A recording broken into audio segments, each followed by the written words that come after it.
वायु प्रक्षेप के आधार पे हम लोग देख चुके थे।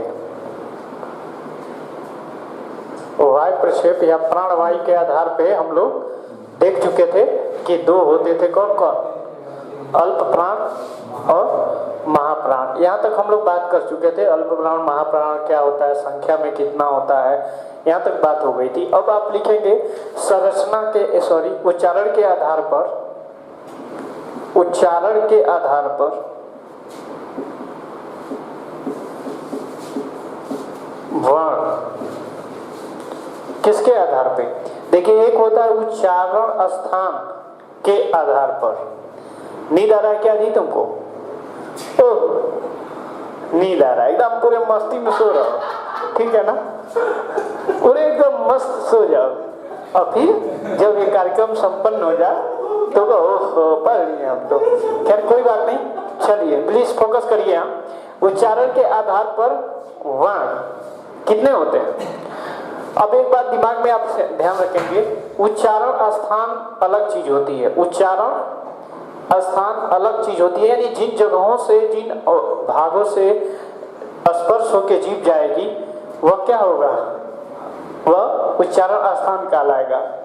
उच्चारण के आधार पर यदि आपको जवाब देना है तो जवाब क्या देंगे? बोलिए। 8 प्रकार के वर्ण होंगे।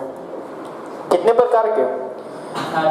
हिंदी में ये 8 जो अंक है ये कई जगह इस्तेमाल होने वाला है। कहाँ कहाँ इस्तेमाल होगा?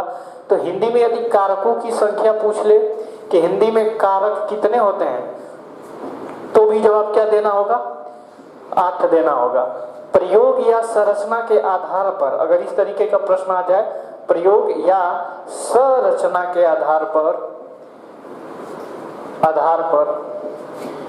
क्रिया का यदि भेद पूछ ले, क्रिया का भेद, तो भी जवाब क्या देना है? 8 देना है। इसके बाद से वाक्य का यदि भेद पूछ ले, वाक्य के भेद, तो वाक्य के भेद कितने होते हैं? 8 प्रकार के। लिख लीजिए 4 क्वेश्चन।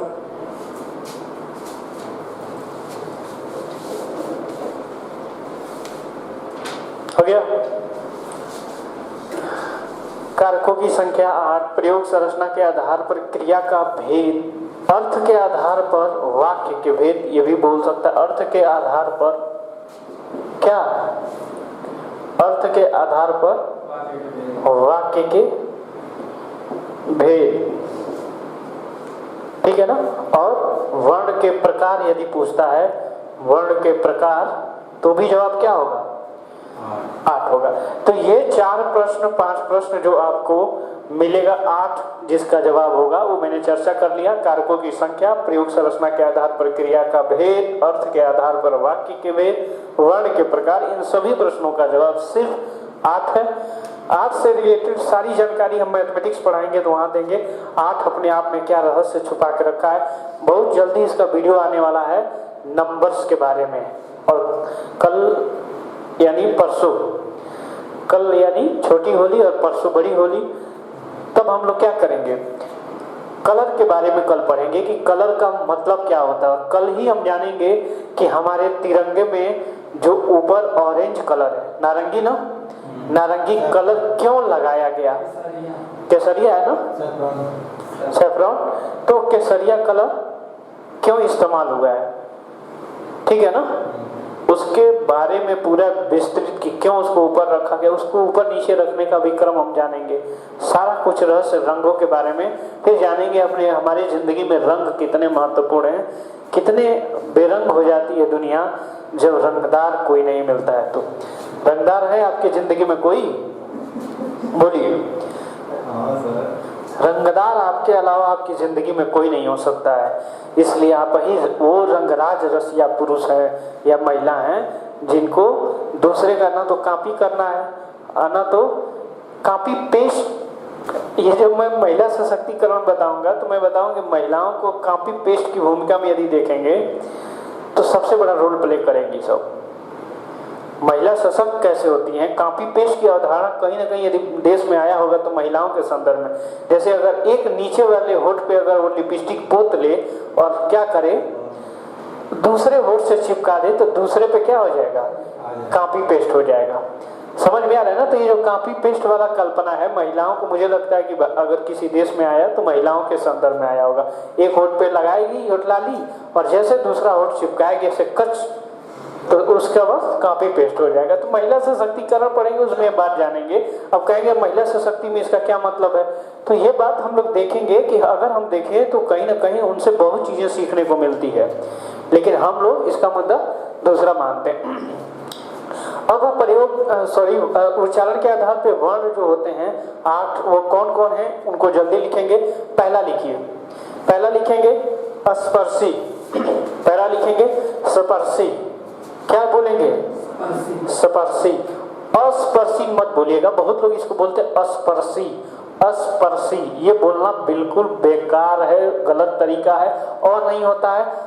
ये मैं अभी आगे आपको बताऊंगा कि कैसे जब अर्ध ये वर्ण होता है तो इसका उच्चारण इसके साथ लेके बोला जाता है। स्पर्शी बोलना चाहिए, अस्पर्शी नहीं होता, स्पर्शी। पहला क्या हो गया? स्पर्शी। और इनकी संख्या होती है, इनकी संख्या होगी 16। कितना होगा?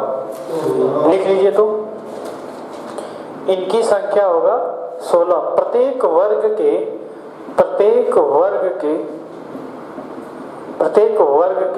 प्रथम 4 वर्ण, प्रथम 4 वर्ण। तो प्रत्येक वर्ग के प्रथम 4 वर्ण।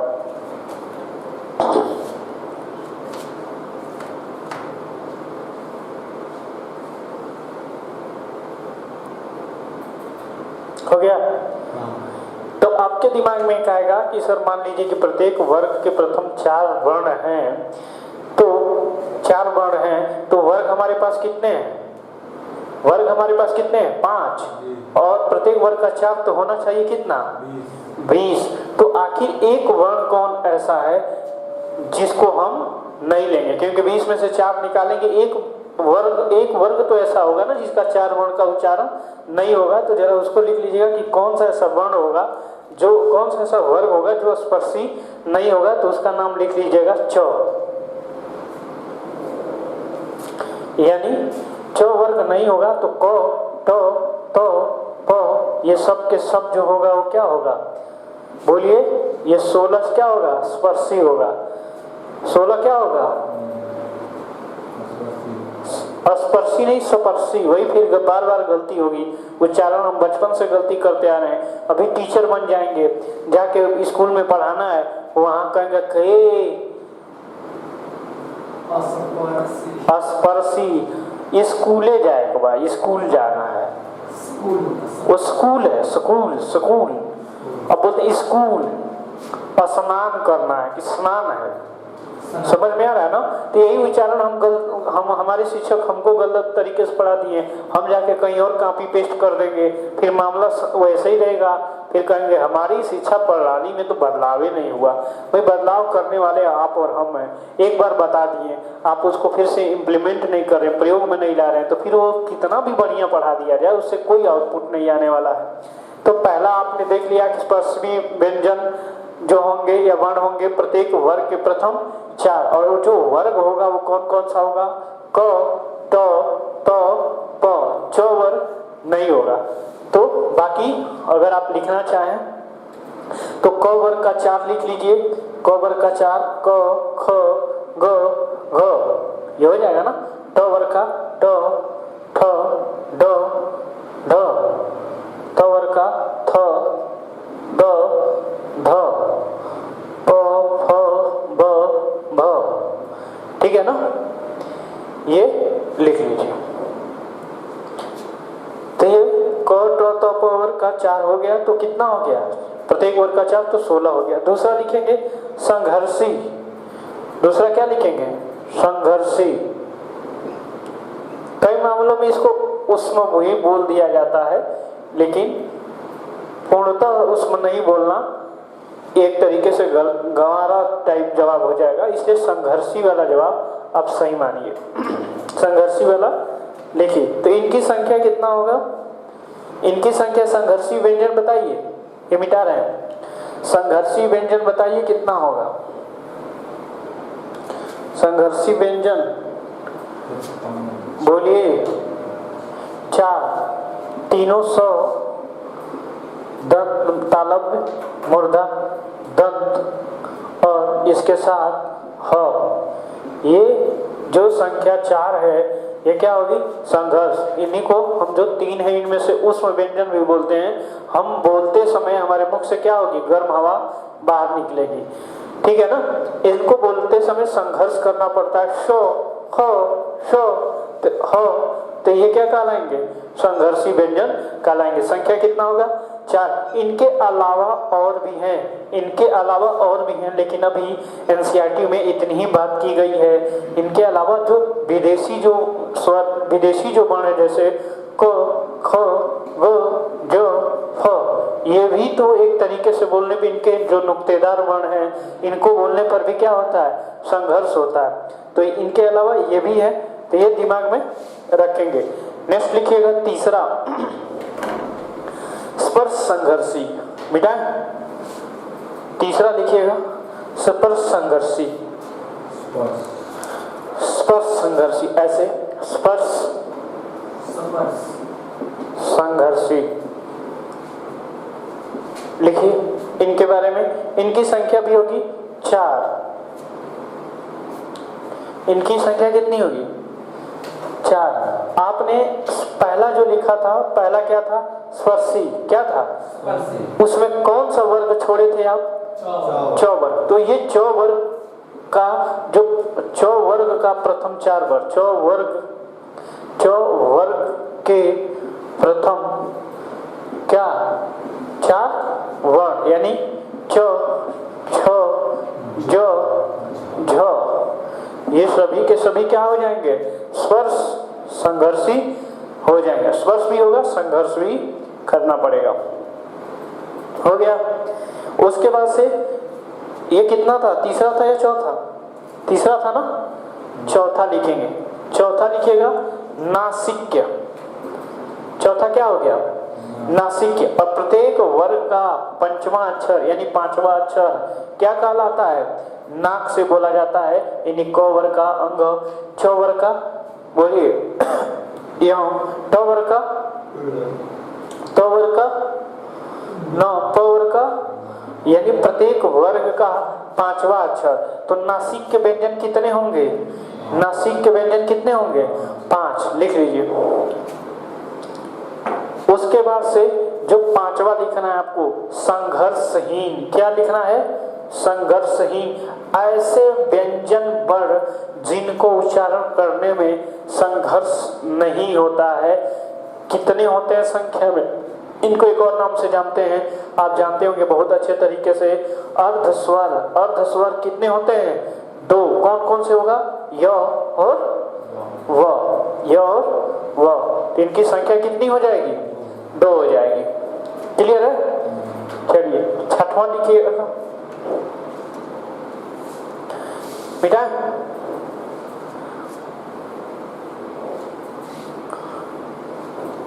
6वां लिखिए। 6वां है प्रकंपित व्यंजन। प्रकंपित व्यंजन या इसी को बोलते हैं लुंठित व्यंजन। ये net JRF TGT PGT SI सब में सबसे ज्यादा पूछा जाने वाला प्रश्न है। प्रकंपित या लुंठित व्यंजन किसको बोलते हैं? संख्या में होगा, संख्या में होगा क्या? 1। और वो होगा क्या? कोई बताए? लुंठित व्यंजन किसको मैं बोला था? कोई मुझे बताए? हाँ, प्रकंपित या लुंठित व्यंजन, इसके पीछे मैं पढ़ा चुका हूं। एक होता है क्या? र। इसके अलावा 7वां आप लिखेंगे पार्श्विक व्यंजन। पार्श्विक व्यंजन वो संख्या में कितना होगा? 1। पार्श्व का मतलब मैंने क्या बोला था? याद करिए जल्दी से। पार्श्व का मतलब होता था बगल या किनारा। बगल या, जब इसकी संख्या कितनी होती थी पार्श्विक व्यंजन का? 1। कौन होता था? ल। जब बोलेंगे ल और जीभ जितना समय तक तालू में जाके चिपकी रहेगी उतना समय तक बगल से, ये जो बगल से हवा क्या होगी? जीभ के बगल से हवा ल। जीभ क्या होगी? तालु में स्पर्श करेगी और बगल से हवा, किनारे से हवा जाएगी। पार्श्विक व्यंजन की संख्या 1 ल। 8वां लिखेंगे ताड़नजात, बिठाए ऊपर।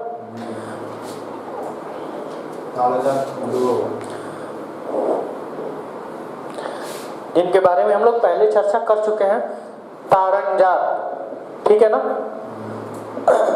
ताड़नजात इनकी संख्या कितनी होती थी? 2। कौन कौन होता था? ड और ड। इन्हीं को हम लोग बोले थे उत्क्षिप्त व्यंजन, उत्सर्प व्यंजन, द्विगुण व्यंजन, ऊपर फेंका गया व्यंजन। इतने नामों से हम लोग जानते थे।